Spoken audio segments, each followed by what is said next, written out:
iso tak sawang nanging neng ati tansah kelingan manise janji janjimu kuwi marani ati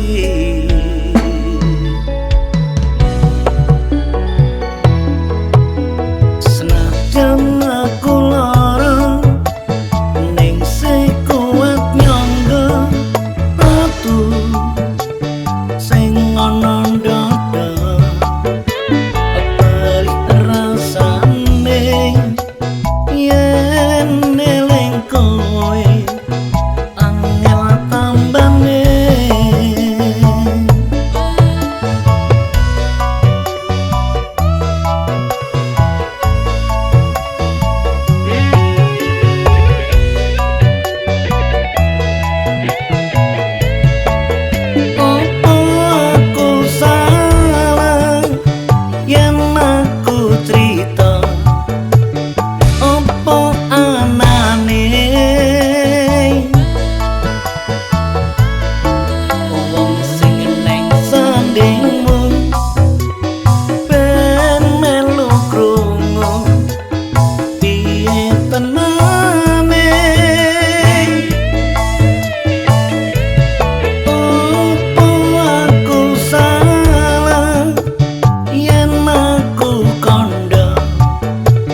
Madiun Ngawi kenanganku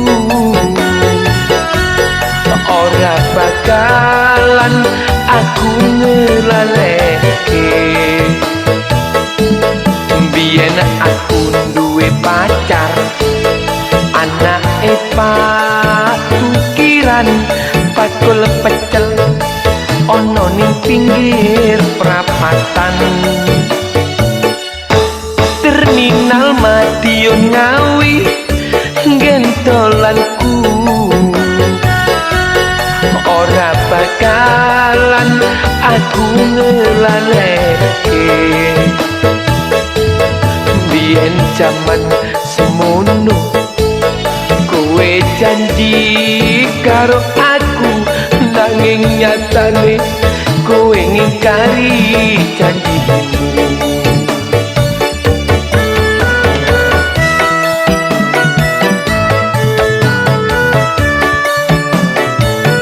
Yen aku kangen karo sliramu, tak sawang-sawang fotomu ning dompetku. Yen aku kangen karo sliramu, tak elus-elus fotomu ning dompetku. Apa kowe ra krasa tak batin saben dina ra bakal ilang fotomu ning dompetku. Apa kowe ra krasa tak batin saben dina ra bakal ilang jenengmu ning atiku.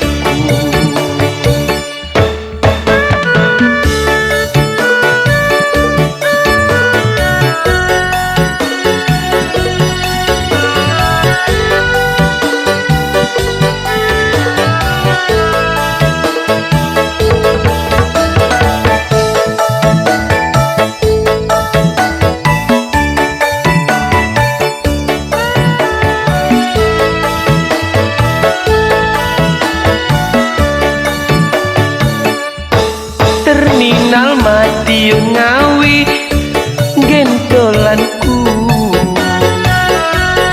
ora bakalan aku ngelaleke.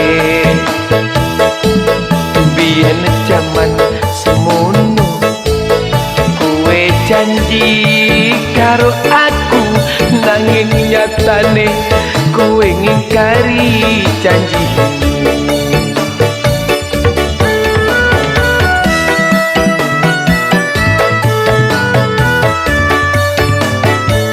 Yen aku kangen karo sliramu, tak sawang-sawang fotomu ning dompetku. Yen aku kangen karo sliramu, tak elus-elus fotomu ning dompetku. Apa kowe ra krasa tak batin saben dina ra bakal ilang fotomu ning dompetku. Apa kowe ra krasa tak batin saben dina ra bakal ilang jenengmu ning atiku.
kananku cahayu antenono tekaku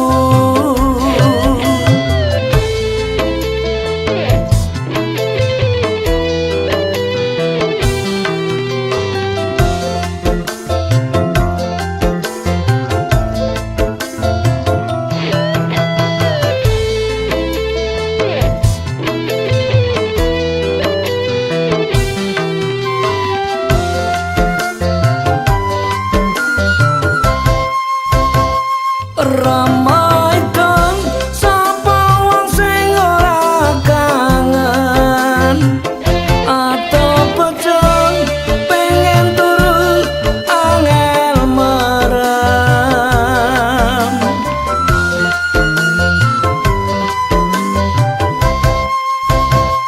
ramai dong sapa wong sing ora trenyong raka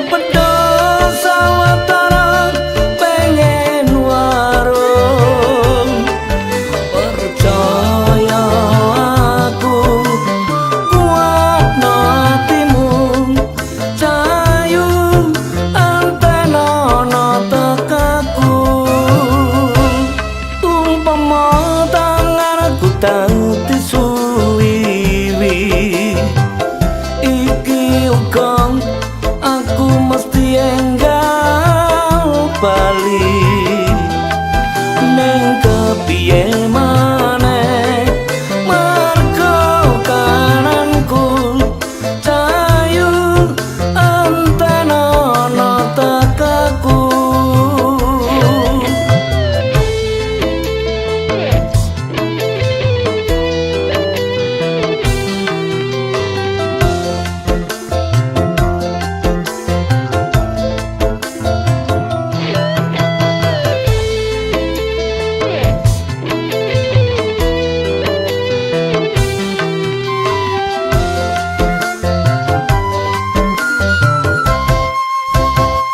ramai dong sapa wong sing ora kangen atau bojo pengen turu angel merem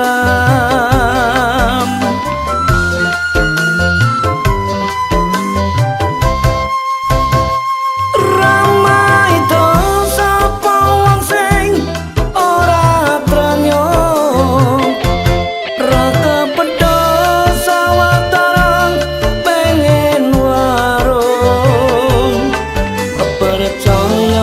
aku kuatno atimu cahayu antenono tekaku umpama tanganku tanti suwiwi iki ukang aku mesti enggal bali neng kepiye maneh mergo kananku cahayu antenono tekaku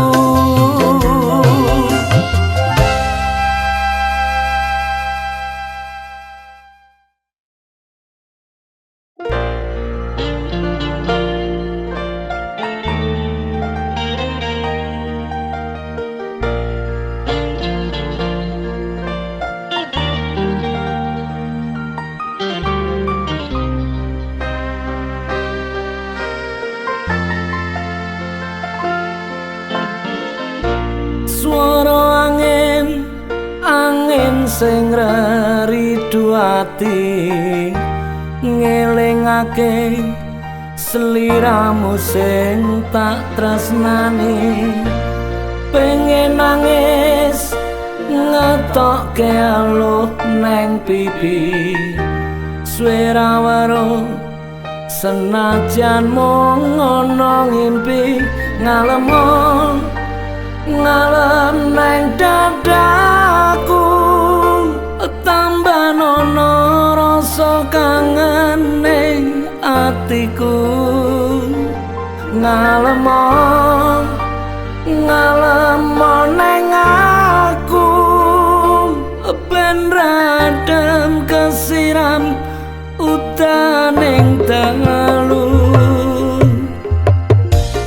banyu langit sing ana dhuwur kayangan watu gedhe kalingan mendunge udan telesono watine wong sing kasmaran setya janji seprene tansah kelingan ademe gunung Merapi Porba melu krungu swaramu ngomong ke apa ademe gunung Merapi Porba sing neng Langran Wonosari Yogyakarta.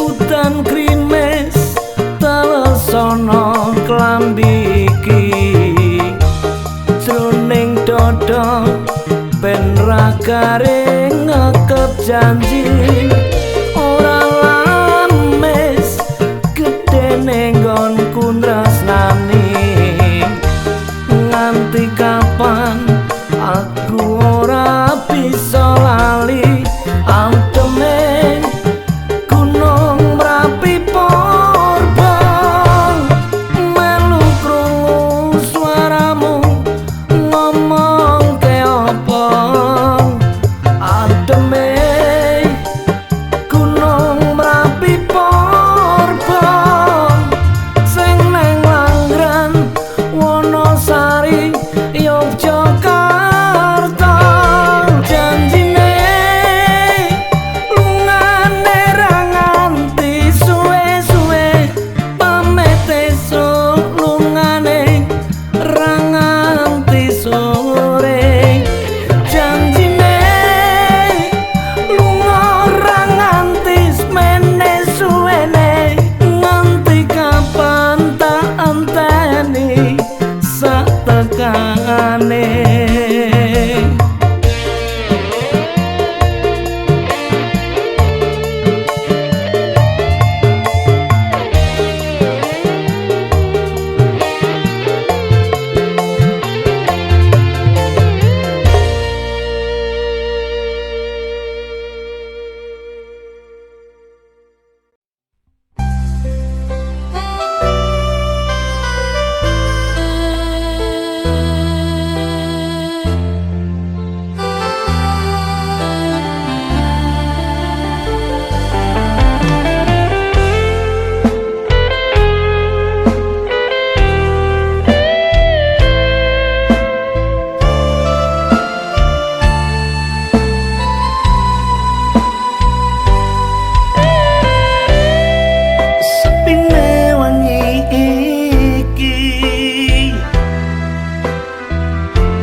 Neng Nigeri kowe ra bali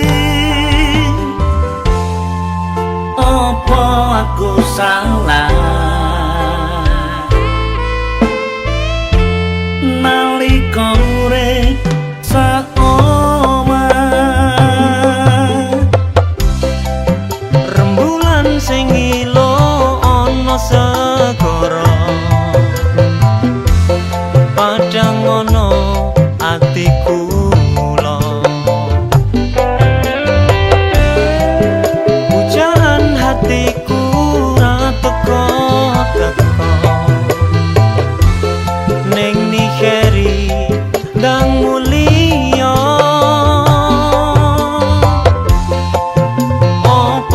aku salah nalika urip saoma.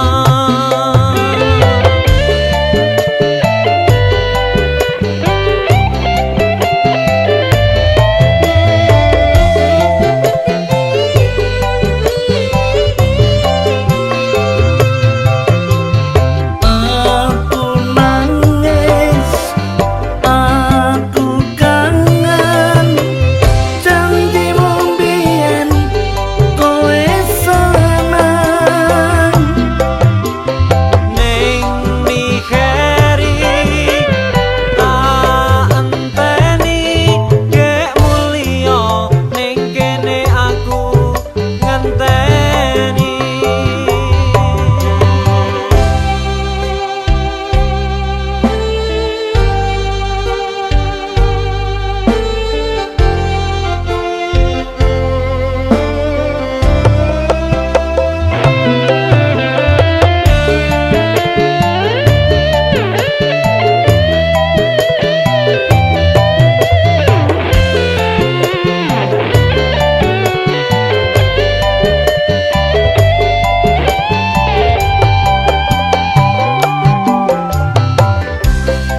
Rembulan sing ilono segara padhang ana ati kula. Pujaan hatiku ra teko-teko ning mikiri ndang mulya. Apa aku salah nalika urip saoma.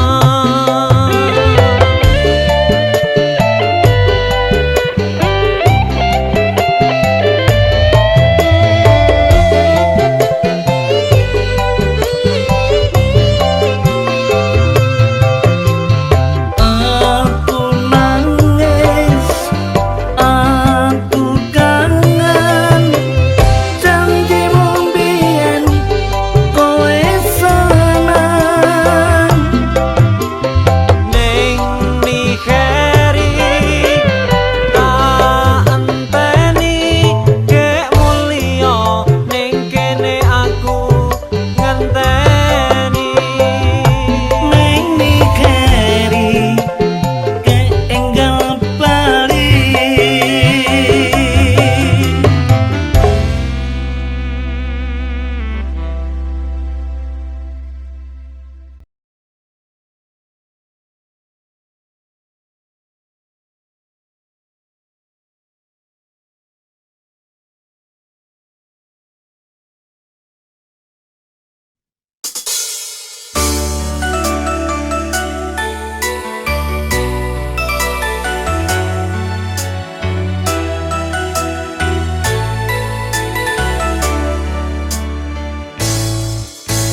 Sri, kapan kowe bali? Kowe lunga ora pamit aku. Jarine ning pasar pamit tuku trasi nganti saiki kowe durung bali. Sri, apa kowe lali janjine sehidup semati? Aku ora nyono kowe arep ngono, lara atiku lara.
guntur kaya atimu saiki kowe lali karo aku.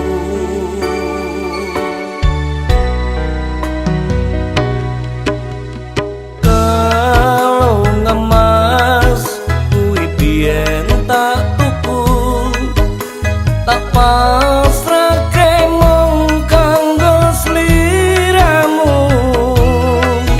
Gedhe rasa tresnaku iya mung kanggo sliramu, ra nyono kowe lali karo aku.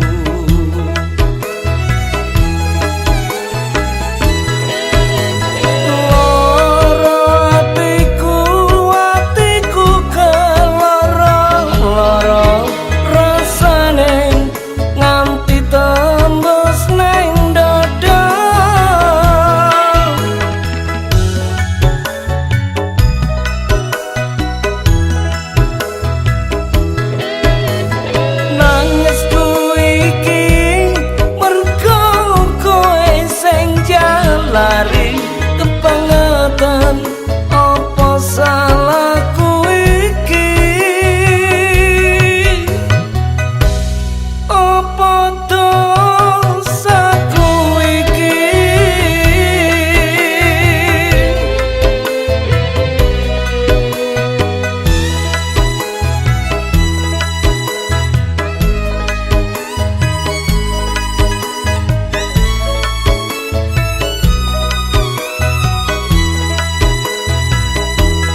meneh iki pancen nasibku kudu nandang lara kaya mangkene remuk ati iki yen neleng janjine orang ngira jebul lames wae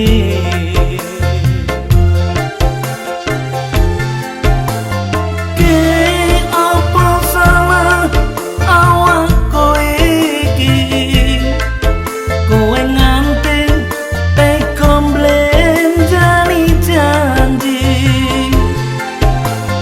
apa mergo kanan uripku iki mlarat bondong seje karo uripmu aku nelongso mergo kepacut tresno ora ngira saikine citra aku nelongso mergo kepacut tresno ora ngira saikine citra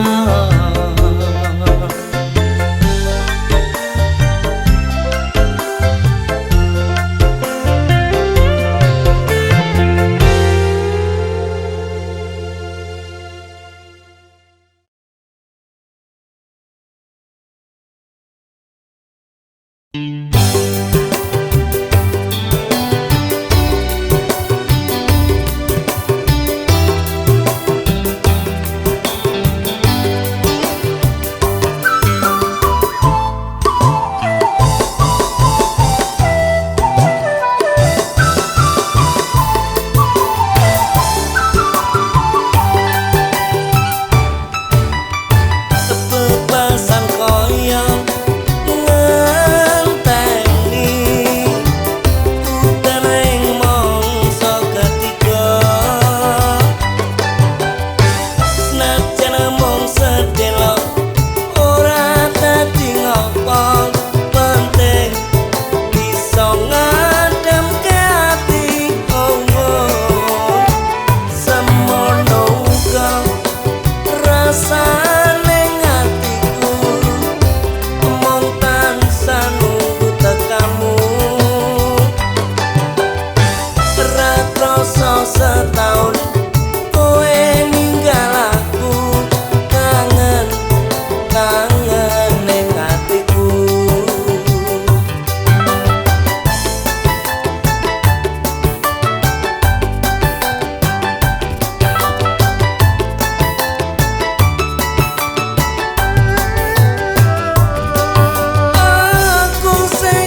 sojo sujono ojo nyeksa raga tresno kuwi mesti ana godhong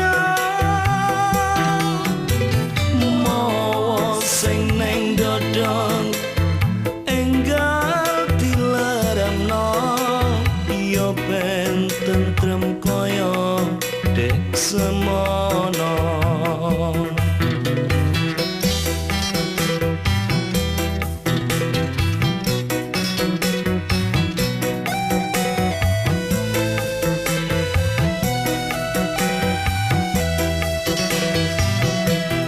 Ronce-ronce melati benange lawe tupos klopo sing elengke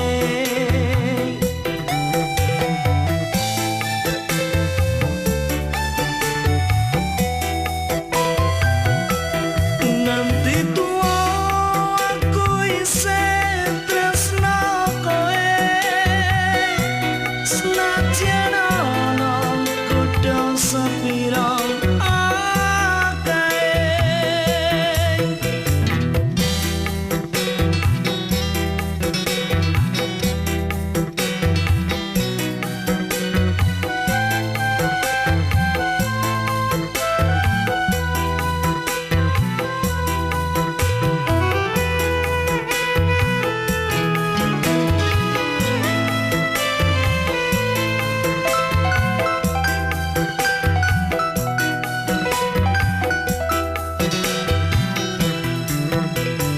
aku wis ngaku salah kondo sanyatane saka ati ramong ana lambe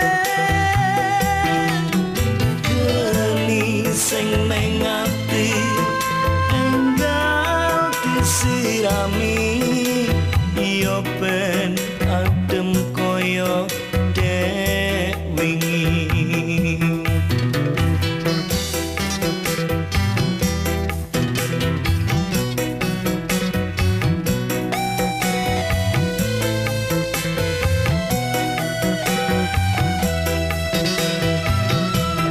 Ronce-ronce melati benange lawe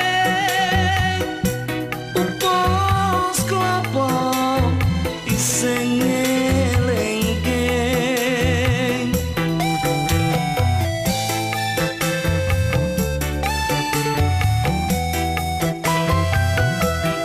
nanti tua aku iseng tresno kowe senajan ana kudu sepiro akeh ronce-ronce melati benange lawe upos klopo iseng elengke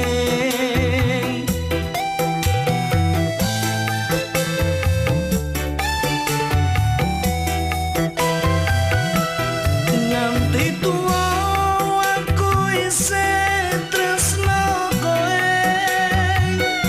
senajan ana kudu sepiro akeh.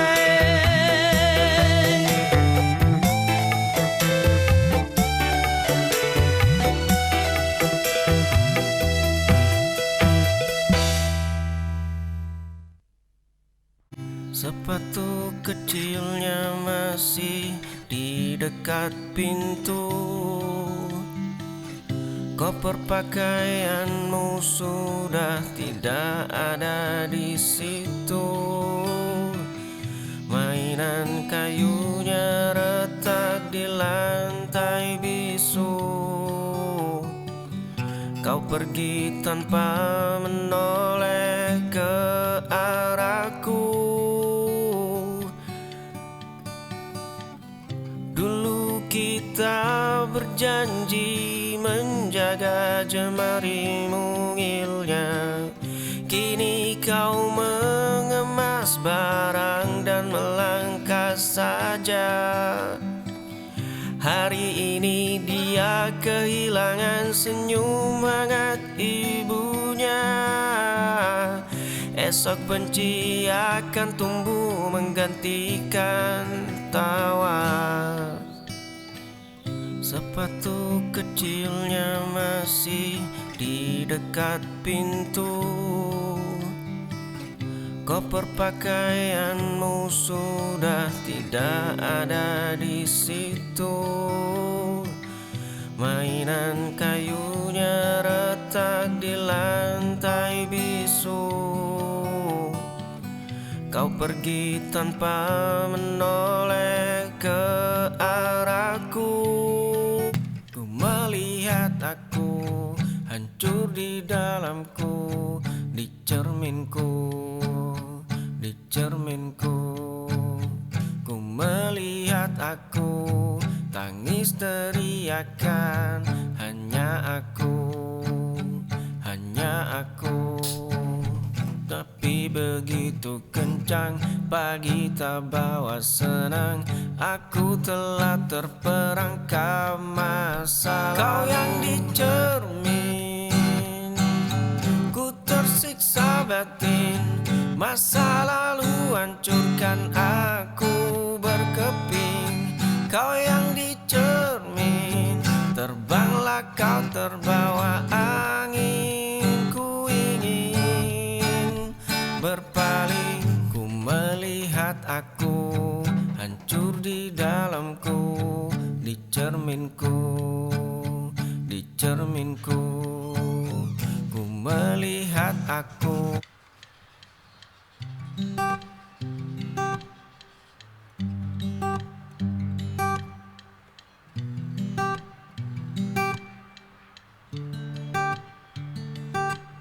Aroma kopi menyapa pagi. Langkahku terhenti di sudut ini.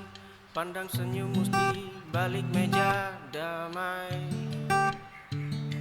Setiap cangkir yang kau sajikan ada rasa yang tak tertahankan. Oh nona baristaku, buatkan kopi untuk aku yang terpesona ini.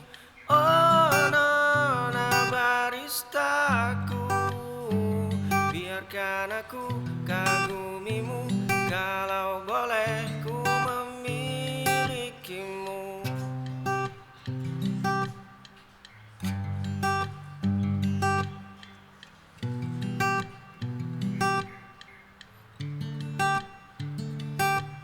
Aroma kopi menyapa pagi.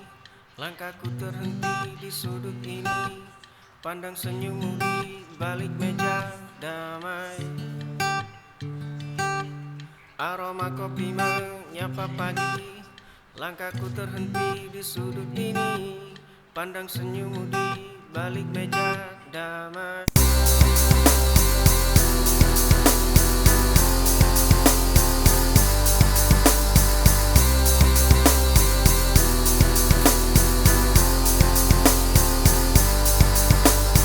Lampu kamar redup, kopi mendingin di meja.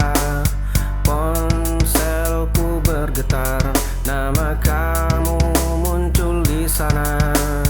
Dulu kita berbagi tawa. Kau tikam aku dari belakang. Kawan baik berganti lawan. Lampu kamar redup, kopi mendingin di meja. Ponselku bergetar, nama kamu muncul di sana. Dulu kita berbagi.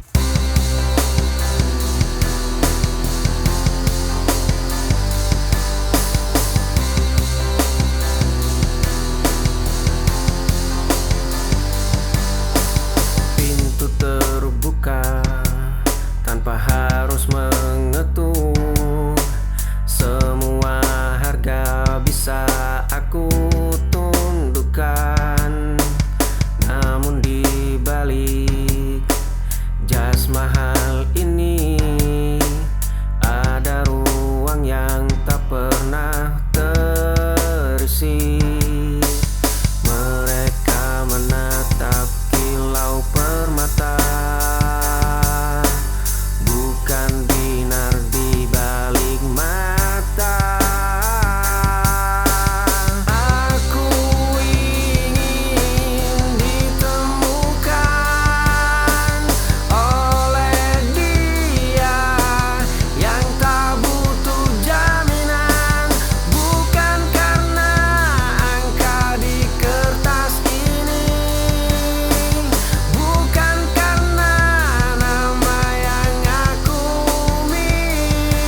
hari dua hari aku sudah kata menanti. Inginmu tak buatku gigil, bicaramu tak buatku mundur. Lihat caraku bertahan, menjagamu dari kejauhan. Tak perlu banyak bicara, biar waktu yang bersaksi. Tatap mata ini tenang, mencari celah di ragumu. Bukan sehari luka ini terasa biasa demi satu senyuman. Waktu boleh habis memakan seluruh sisa sabarku. Bunga mawar merah itu kini mengering di terasmu. Surat dengan segel rapi kembali ke tanganku tanpa dibuka. Langkah kakimu selalu berbalik menjauh saat bayangku mendekat. Pintu kayu itu tertutup rapat sebelum aku sempat menyapa. Kau terus berkata tidak pada setiap harapanku. Luka ini terasa biasa demi satu senyuman. Waktu boleh habis memakan seluruh sisa sabarku. Dunia boleh menertawakan langkah kaki yang keras kepala. Aku takkan mundur meski jiwamu sekeras batu.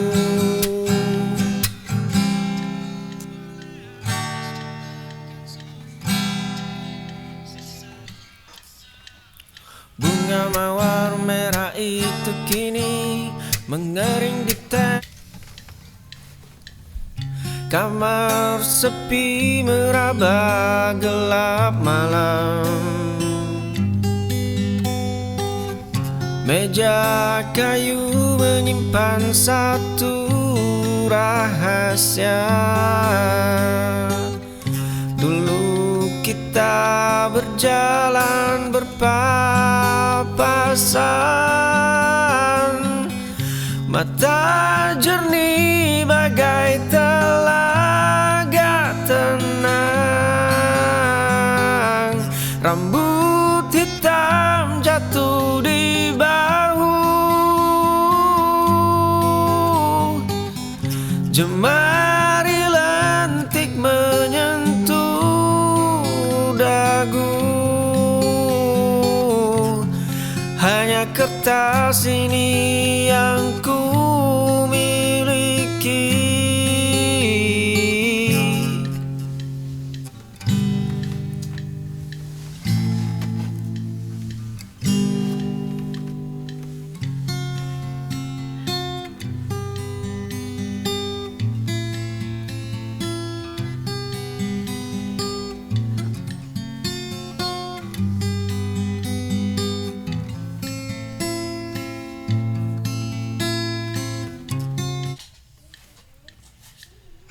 Cermin tua memantul wajah asing.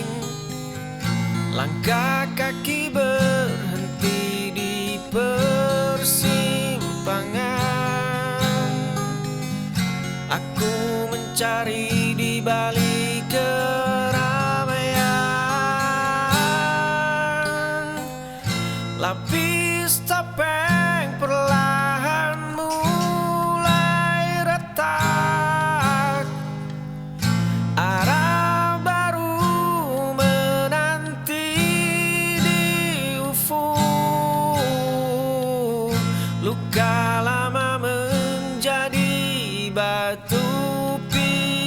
terabaikan. Jiwa ini akhirnya pulang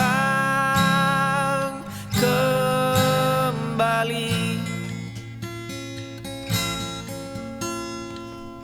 Cermin tua memantul wajah asing. Langkah kaki berhenti di persimpangan. Aku mencari di balik keramaian. Luka lama membekas di telapak tangan kiri. Semua itu hanya benda mati tanpa arti. Dulu badai itu meruntuhkan seluruh atap. Ini tentang selembar halaman yang telah menguning. Ini tentang detak jam dinding yang terus berdenting. Ini tentang runtuhan puing yang tak lagi penting. Langkah kaki ini sudah melompat ke babak tebing. Luka lama membekas di telapak tangan kiri. Semua itu hanya benda mati tanpa arti. Dulu badai itu meruntuhkan seluruh atap. Kaki melangkah di trotoar sepi,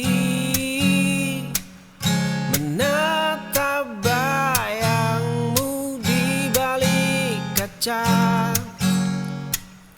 Aku membeku di sudut gelap. Dua cangkir kopi yang tak pernah bertemu. Satu catatan usang tersimpan rapi. Ribuan doa melayang tanpa suara. Aku pengagum rahasia yang abadi.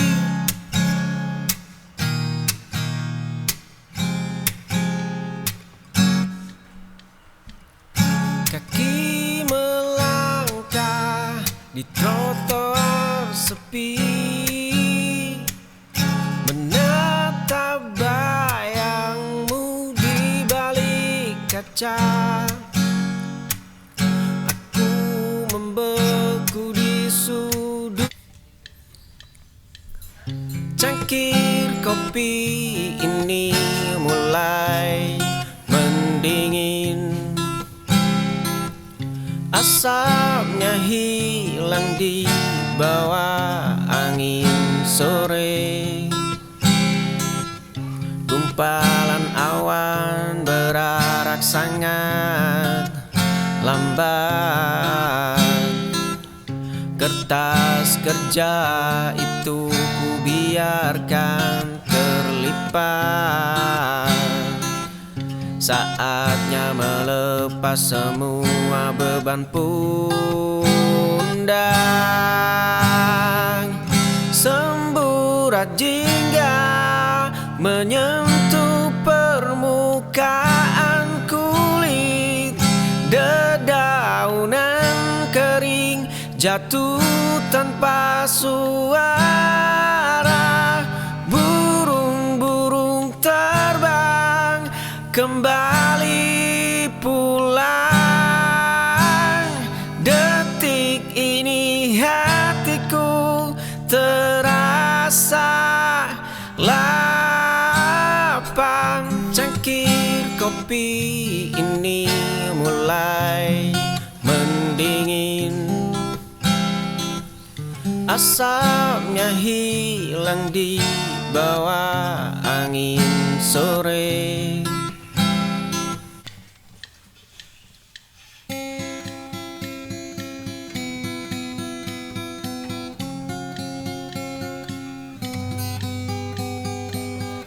Di kamar sepi yang mulai mendingin, kulihat meja rias penuh debu.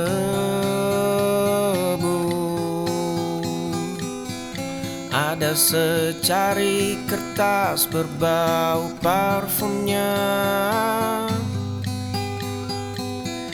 tertulis nama pria yang bukan aku. Cangkir kopi pecah di lantai, kancing bajuku lepas terenggut amarah. Kau tikam aku tepat di dadaku, kau tikam aku saat ku percaya, kau tikam aku tanpa suara. Kini seluruh duniaku runtuh selamanya. Di kamar sepi yang mulai mendingin, kulihat